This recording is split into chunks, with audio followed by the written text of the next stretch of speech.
Bonjour à tous, c'est Yuna, j'espère que vous allez bien. On se retrouve aujourd'hui pour une nouvelle découverte manga sur la chaîne. Et aujourd'hui, je vais vous faire découvrir Mushoku Tensei, nouvelle vie, nouvelle chance. Mushoku Tensei est un seinen des éditions Doki Doki. Le scénariste est Lee Fujin Magonote et le dessinateur est Shirotaka. Le manga est sorti en 2014 au Japon et en 2017 en France. La série est toujours en cours avec 14 tomes dans son pays d'origine et 12 tomes en France. D'ailleurs, le tome 13 sort le 7 avril. Pour info, le manga vient à l'origine d'un light novel du même scénariste et qui comprend 24 tomes toujours en cours. Du coup, je pense clairement que le manga est loin d'être terminé. D'ailleurs, j'aimerais beaucoup qu'il soit édité en France, les light novels, parce que je les prendrais volontiers. Pour ce qui est des genres, on est sur de la vie quotidienne, de la romance, de l'action, un petit peu de ecchi et tout ça dans un monde fantastique. Du coup, c'est l'histoire d'un NEET âgé de 34 ans. Pour information, un NEET est une personne non scolarisée qui n'a pas d'emploi non plus et qui généralement reste enfermée chez ses parents. Du coup, le jour de l'enterrement, il se fait mettre à la rue par ses frères et sœurs. Sans rien avec lui, il erre dans les rues de la ville avec ses remords jusqu'au moment où il meurt renversé par un camion en essayant de sauver une jeune fille. Mais la vie lui donne une nouvelle chance dans un monde d'épée et de magie. En effet, il va le renaître sous le nom de Rudeus Greyheart, mais avec tous ses souvenirs de sa vie d'avant. Bien décidé à faire quelque chose de sa nouvelle vie, il va s'entraîner dès son plus jeune âge pour ne plus avoir de regrets et devenir un grand magicien. Il vit donc dans une petite maison à la campagne avec son père Paul qui est épéiste et sa mère Zénith qui connaît les rudiments de la magie. Ils sont d'ailleurs tous les deux d'anciens aventuriers. Ils vivent aussi avec une domestique qui s'appelle Lilia. À l'âge de 3 ans, Rudy, le diminutif de Rudeus, s'entraîne déjà beaucoup à la magie et devient de plus en plus fort. Rapidement, ses parents le découvrent et décident de lui trouver un professeur de magie qui n'est autre que Roxy. Voilà pour le résumé, il est un peu court j'avoue, mais je ne voulais pas trop vous spoiler et maintenant on va passer à mon avis. Alors il y a plein de choses que j'aime beaucoup dans ce manga. Déjà j'aime beaucoup le fait qu'on grandisse avec Rudeus. Il y a quelques ellipses de quelques années de temps en temps pour faire grandir les personnages, mais on suit vraiment tous les moments importants de la vie de Rudeus.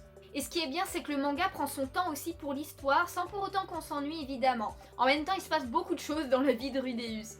En plus, ce que j'aime beaucoup aussi, c'est que, on découvre ce monde fantastique en même temps que lui. On sait pas tout dès le début et ça c'est cool.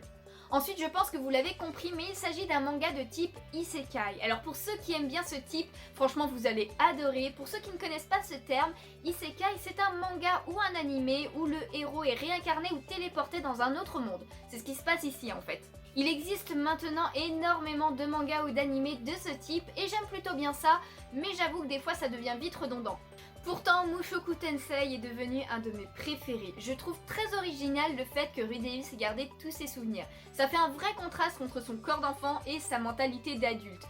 En plus, je trouve ça très bien qu'ils aient choisi un homme de 34 ans et pas un adolescent ou quelqu'un d'une vingtaine d'années parce qu'il y a encore plus de contraste. Évidemment, ça donne des situations très drôles, surtout quand un homme de 34 ans se retrouve la tête dans la poitrine de sa mère ou de sa domestique en sachant qu'elle fait juste un câlin à son enfant. Donc voilà, ça rend des petits moments comme ça assez drôles. L'humour peut paraître un peu lourd des fois, moi franchement ça va, c'est bien dosé je trouve, et du coup c'est plutôt drôle. En plus, l'humour n'est pas que sur ça, ne vous inquiétez pas, il y en a pas mal d'autres, voilà, il y a beaucoup d'humour dans ce manga et ça c'est plutôt pas mal. Le point positif de ce contraste, c'est que dès le début, Rudy est quelqu'un de très réfléchi et de très mature. Ça lui permet d'apprendre beaucoup plus vite et aussi un petit peu d'être considéré comme un génie par la même occasion. Ensuite, j'aime beaucoup les persos. Ils sont tous très bien travaillés et comme ils évoluent en même temps que Rudeus, on peut apprendre à mieux les connaître et plus en profondeur. Évidemment, Rudy ne va pas rester éternellement dans sa campagne, même si son traumatisme de NEET le bloque au début. Alors c'est bien aussi qu'ils aient quand même incorporé ce traumatisme-là de sa vie précédente dans cette vie-là, même si, il va prendre beaucoup plus confiance en lui et ça c'est plutôt cool. Il va donc rencontrer beaucoup de personnages auxquels on s'attache facilement. Plus on avance dans l'histoire, plus on va avoir des moments sérieux auxquels on ne s'attend pas du tout. On va rencontrer des persos très badass, voir des combats très stylés, et aussi il va y avoir de gros mystères sur certains persos justement, et un événement qui va vraiment tout chambouler et qui se passe à la fin du tome 3. Je vais pas vous en dire plus parce que sinon je vais vous spoiler, mais c'est vraiment un manga très entraînant et on a toujours envie de savoir la suite à chaque fois. Il y a des moments plus posés que certains, mais c'est ça aussi qui fait un peu le charme du manga, je trouve. Enfin, on va quand même un petit peu parler des dessins, hein. Vous l'avez vu avec les scans, mais je trouve que c'est un dessin qui va très bien avec l'ambiance et l'histoire du manga. Il est assez simple, je trouve, mais je l'aime beaucoup personnellement et surtout, j'adore les couvertures.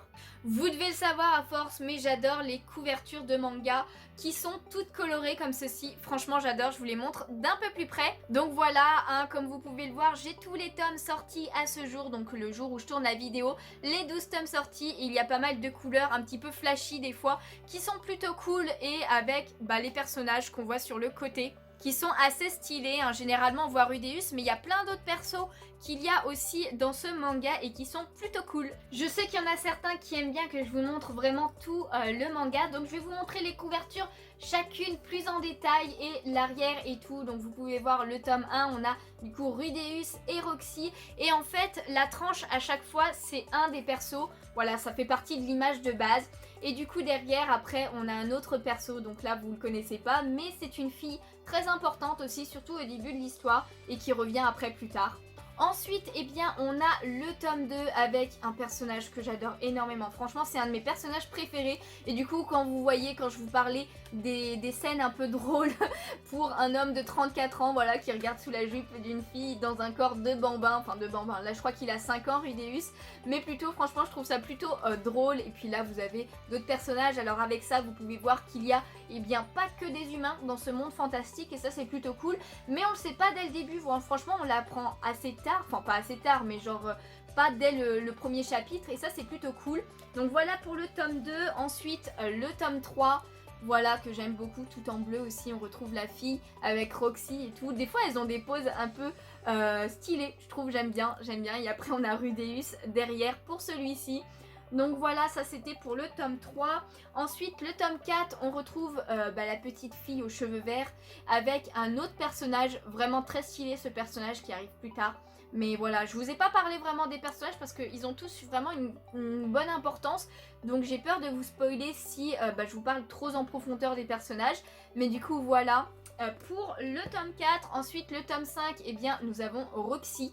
Voilà, dans un champ, qui est une magicienne, hein. De toute façon vous l'avez compris, c'est le maître de Rudeus, ou la maître, je ne sais pas trop comment on dit. Mais du coup voilà, et voici pour l'arrière, c'est d'autres personnages qui sont quand même assez stylés aussi. Donc voilà, on est vraiment dans un monde fantastique, hein. Ensuite, le tome combien déjà, 6 pardon. Donc voilà, en violet et tout, franchement j'aime bien aussi. J'aime plutôt bien, ça c'est un personnage qui arrive assez tard, hein, tome 6 quand même. Mais qu'on voit pas beaucoup, mais qui est assez stylé aussi. Et là voilà, un autre personnage derrière aussi. Voilà, de toute façon vous l'avez compris, je vais pas vous dire qui c'est parce que sinon c'est du spoil. Ensuite, le tome 7, ça c'est une de mes couvertures préférées, franchement je l'adore. Le tome 7, c'est ça. Donc voilà, franchement magnifique. Après, les couvertures peuvent vous spoiler quand même un petit peu, donc voilà, n'hésitez pas à passer. Mais voilà pour le tome 7. Ensuite, le tome 8, on retrouve Roxy et Rudeus derrière. Voilà, Roxy c'est un personnage que j'aime bien aussi, même si c'est pas mon préféré quand même. Donc voilà, encore Roxy derrière. Franchement, elles sont très bien travaillées, je trouve, les couvertures. Ensuite, on a le tome 9 en vert, voilà. Et puis là, vous pouvez voir que Rudeus a bien grandi. Donc voilà, on suit vraiment son évolution et c'est ça qui est trop cool. J'adore ce concept et tout. Et là nous avons aussi la fille du début qui a bien grandi aussi, voilà, que j'adore que j'adore énormément. Là c'est ma couverture préférée, voilà, c'est cette fille là, elle est magnifique avec ce bleu là. Franchement j'adore énormément. Et du coup derrière on a un personnage aussi de dos. Mais voilà, c'était ma couverture préférée. N'hésitez pas à me dire quelle est votre couverture préférée parmi toutes celles que je vous montre. Ça c'est le tome 11 du coup. D'ailleurs le 11 et le 12 je les ai achetés il n'y a pas si longtemps que ça. Et j'ai trop hâte d'avoir le 13. Hein. Donc voilà pour le 11. On voit encore que Rudeus a bien grandi de toute façon. Et avec d'autres personnages qui arrivent bien plus tard du coup dans l'histoire. Et enfin le tome 12, voilà, donc voilà, j'ai pas trop de choses à dire sur ce tome 12 parce que sinon pareil je vais vous spoiler les personnages. Mais voilà, après un autre personnage aussi qui a une grande importance, et plus ça va aller, plus elle aura de l'importance, elle, je pense. Donc voilà, c'était toutes les couvertures que moi j'aime plutôt bien. Franchement, j'aime beaucoup le design, comme je vous disais, sur les couvertures, ça rend très bien. Une autre info aussi que je vous ai pas dit, mais c'est que les premières pages du manga à chaque fois sont en couleur. Et ça c'est plutôt cool, voilà, vous avez des grandes pages comme ça en couleur avec les toutes premières pages du chapitre du tome pour tous les tomes, et ça j'aime plutôt bien. Avant de terminer la vidéo, il faut savoir qu'il existe aussi un autre manga qui s'appelle Mushoku Tensei, les aventures de Roxy. Alors vous faites pas avoir, si vous voulez prendre Mushoku Tensei, prenez bien Nouvelle Vie, Nouvelle Chance. Les aventures de Roxy, je ne l'ai pas personnellement, mais je suppose tout simplement qu'on reprend les aventures de Roxy avant qu'elle rencontre Rudeus. Ça peut être plutôt pas mal, je ne l'ai pas encore pris, mais peut-être pourquoi pas un jour. Et enfin, si vous ne pouvez pas prendre le manga, parce que franchement il faut vraiment que vous connaissiez cette histoire, sachez qu'il y a un animé qui sort en ce moment même. Voilà, il y a 4 épisodes pour l'instant de sortie sur Wakanim, et franchement personnellement je les ai vus et j'aime beaucoup. L'animation est très très cool, et l'animé suit très très bien le manga avec en plus un peu plus de détails. Ça c'est plutôt pas mal. Il faut savoir d'ailleurs que la saison 2 est déjà prévue courant d'année, donc franchement je pense que cet animé va très très bien marcher. Et puis comme je vous disais, pour le light novel il y a 24 tomes. Alors c'est loin d'être fini, parce que en fait les 12 tomes, je crois que j'avais vu que ça allait jusqu'au tome 10 ou 9, je me rappelle plus. Je me suis spoilé un petit peu les couvertures, parce que les couvertures du light novel sont vraiment très très belles aussi. Franchement j'aimerais trop qu'ils les sortent parce que je me les prendrai, c'est sûr. Et du coup voilà, je pense que je vous ai donné toutes les infos sur ce manga. Franchement n'hésitez vraiment pas. Je pense qu'il fait partie de mes seinen préférés maintenant. Un jour je vous ferai un top, il n'y a pas de souci. Et je pense clairement qu'il sera dans ce top des seinen. En tout cas j'espère que cette découverte manga vous a plu, j'espère qu'elle aura pas été trop longue parce que j'avais quand même pas mal de choses à dire sur ce manga. N'hésitez pas comme à chaque fois à me donner tous vos avis en commentaire si vous avez déjà lu ce manga, si vous êtes en train de regarder l'animé, ce que vous en pensez. N'hésitez pas à donner votre avis sur ce que vous avez lu ou vu pour les autres aussi, qui n'est pas que mon avis, c'est plutôt pas mal. N'hésitez pas à me dire aussi si je vous ai donné envie de lire ce manga, franchement je vous le conseille vraiment à fond. Et tout simplement en attendant la prochaine vidéo, je vous fais de gros bisous et je vous dis à bientôt. Ciao ciao.